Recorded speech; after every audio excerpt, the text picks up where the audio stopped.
জাল তুলে নিয়ে আসার পর বাড়িতে আমাদের মারাইয়ের কাজ চলতেছে এবং সবচেয়ে মজার বিষয় হচ্ছে যে ভুট্টা যে এত দ্রুত এবং অল্প সময়ের মধ্যে যে আমরা মারাই করতে পারবো, এটা আসলে একটা স্বপ্নের মতো ছিল এক সময়, কিন্তু এখন সেটা বাস্তব।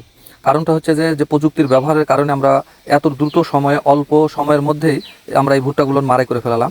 কারণটা হচ্ছে যে এখানে যে মেশিন দিয়ে আমরা মারাই করতেছি, এটা খুবই মজার একটা বিষয়। এর সঙ্গে যে একটা শ্যালো মেশিন সেট করা আছে এবং শ্যালো মেশিনের সঙ্গে আলাদা একটা হোপার সেটিং আছে।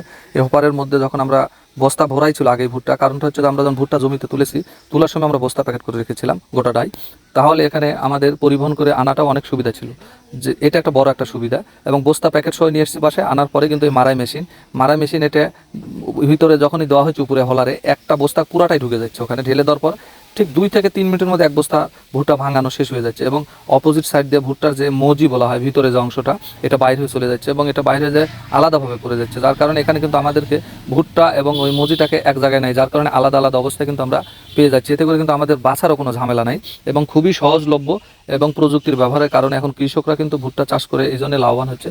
কারণটা হচ্ছে যখন প্রযুক্তির ব্যবহারের কারণে কিন্তু আমাদের যে বিষয়টা কাজ করে, সেখানে আমাদের শ্রমিকের খুব অভাব বর্তমান সময়। কারণ কৃষিতে মানুষ সচরাচর কাজ করতে চায় না এবং মহিলা বা নারী যে শ্রমিক আছে তারাও কিন্তু এখন কাজ করে না। এবং বর্তমানে আমাদের যে দেশের যে পরিস্থিতি, সেই সব কিছু মিলে কিন্তু আমাদের কিন্তু শ্রমিকের সংখ্যা খুবই কম, যার কারণে নিজেদেরকে কাজ করতে হয়। কৃষি কাজ করলে নিজেরা সঙ্গে থাকতে হয় শ্রমিকের পাশাপাশি।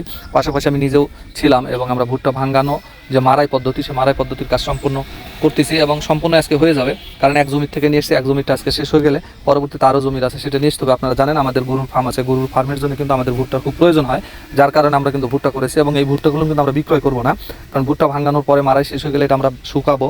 2 থেকে 3টা রোদ বা 5টা রোদ হতে পারে, কারণ রোদের ময়েশ্চারের উপর নির্ভর করে।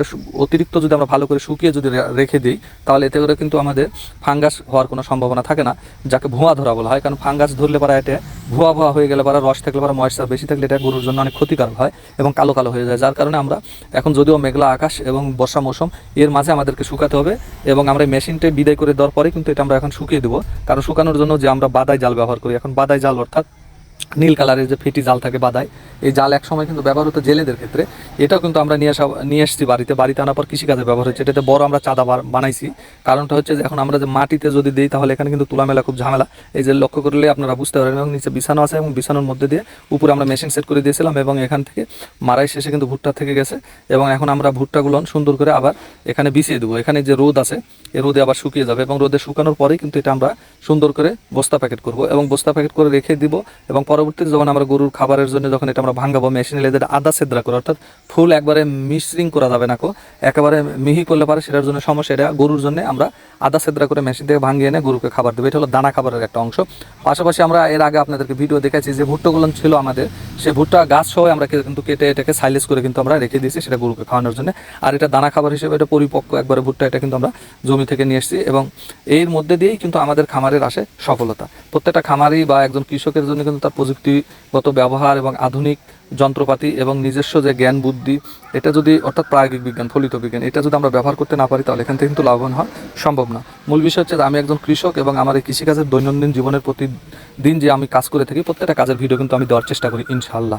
এবং আমি চেষ্টা করি এই কারণে যেন আমাকে দেখে অনুপ্রাণিত হয়ে আরও যেন এরকম আতিকের সৃষ্টি হয়।